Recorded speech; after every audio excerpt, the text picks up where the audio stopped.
देखना बेटा, class 10th science chapter 3 metal and non metal.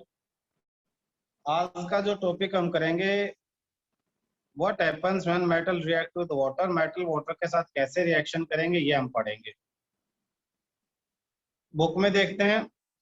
Book में सबसे पहले लिखा हुआ है, पहली लाइन देखो अगले पेज पे। ये पेज नंबर 43 है। पहली लाइन में है कि metal react with water and produce metal oxide.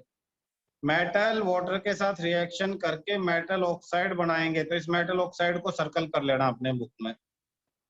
और क्या करेंगे? हाइड्रोजन गैस रिलीज करेंगे।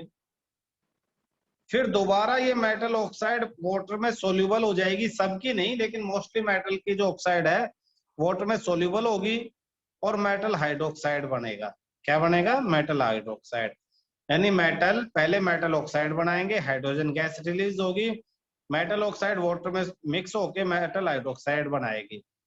तो दो रिएक्शन नीचे वर्ड इक्वेशन दे रखी है।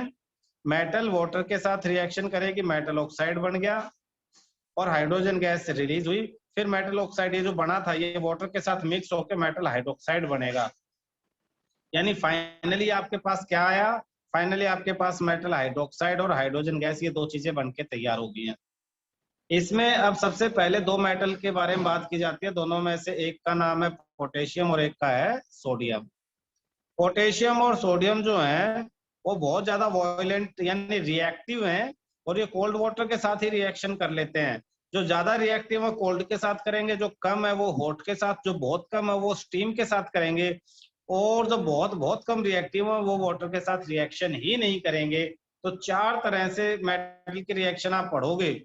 एक तो कोल्ड वाटर के साथ, एक हॉट वाटर के साथ, एक स्टीम के साथ, और एक नो रिएक्शन। No reaction. ये चार चीजें आप पढ़ोगे कि कुछ मेटल तो कोल्ड के साथ ही कर लेंगे, जैसे सोडियम और पोटेशियम लिख लो बेशक।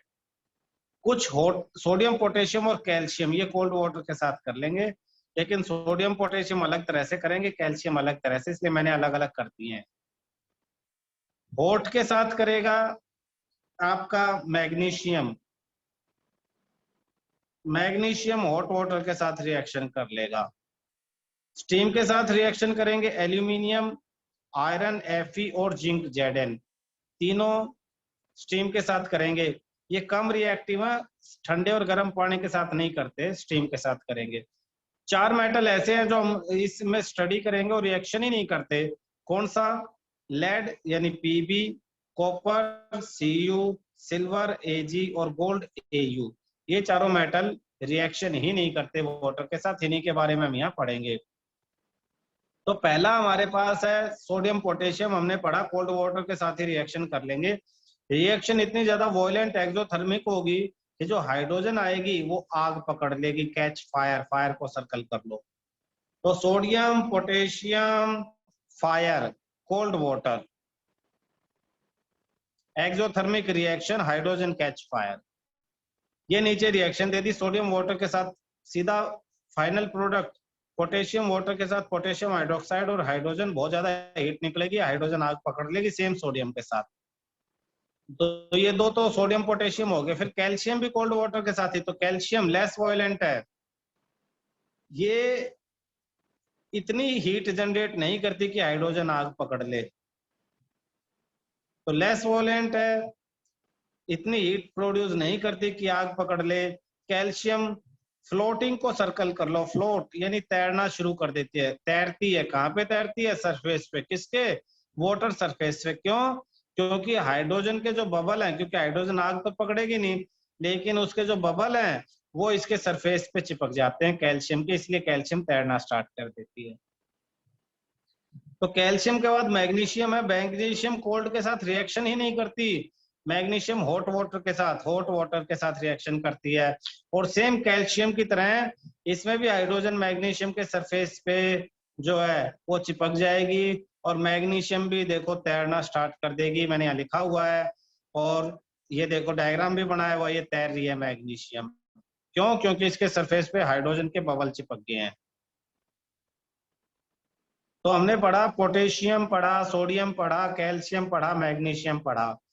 पहले 3 कोल्ड के साथ करते हैं, मैग्नीशियम हॉट वाटर के साथ, कोल्ड के साथ नहीं करता, हॉट वाटर के साथ करता है। फिर 3 है एल्यूमिनियम, आयरन और जिंक। ये तीनों जो है ना तो कोल्ड वाटर के साथ रिएक्शन करते ना हॉट के साथ, ये स्टीम के साथ रिएक्शन करते, स्टीम।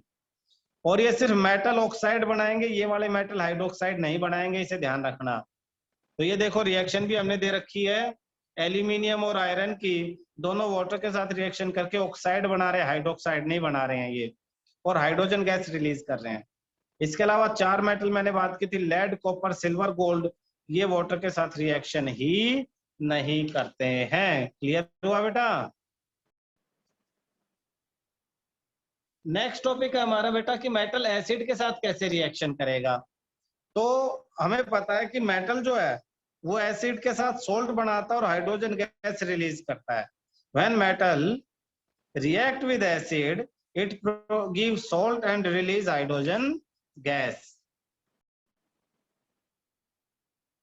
नेक्स्ट पेज पे आ जाते हैं, पेज नंबर 44 पे सबसे ऊपर लिखा है मेटल डाइल्यूट एसिड के साथ रिएक्शन करके सोल्ट और हाइड्रोजन गैस बना देते हैं। लेकिन यहाँ पे देखो मैंने सर्कल किया हुआ नाइट्रिक एसिड, नाइट्रिक एसिड का फॉर्मूला होता है HNO3। नाइट्रिक एसिड के साथ जो हाइड्रोजन गैस मेटल इवोल्व नहीं करा पाते। क्यों नहीं करा पाते?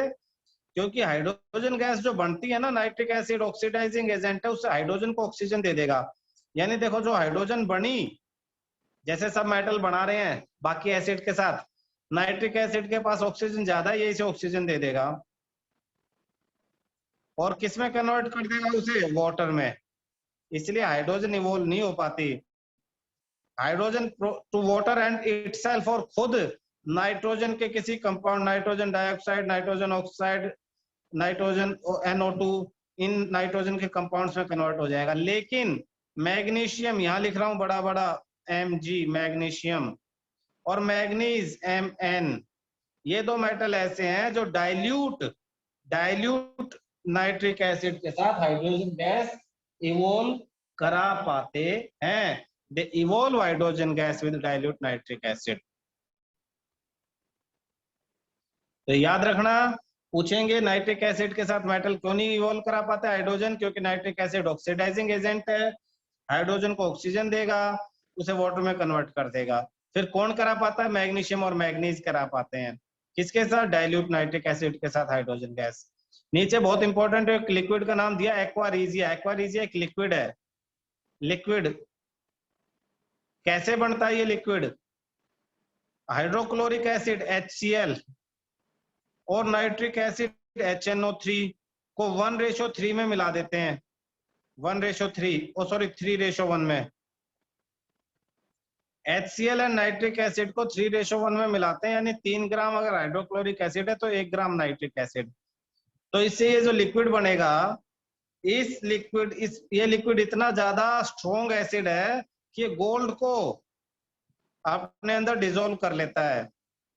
इसको एक्वारीजिया हम कहते हैं। हाईली कोरोसिव फ्यूमिंग लिक्विड है, गोल्ड और प्लेटिनम को अपने अंदर डिसॉल्व कर लेता है। गोल्ड एंड प्लेटिनम जो गोल्डस्मिथ सुनार जो सोना साफ करते हैं ना, वो इसी में डिप कर देते हैं इस लिक्विड में।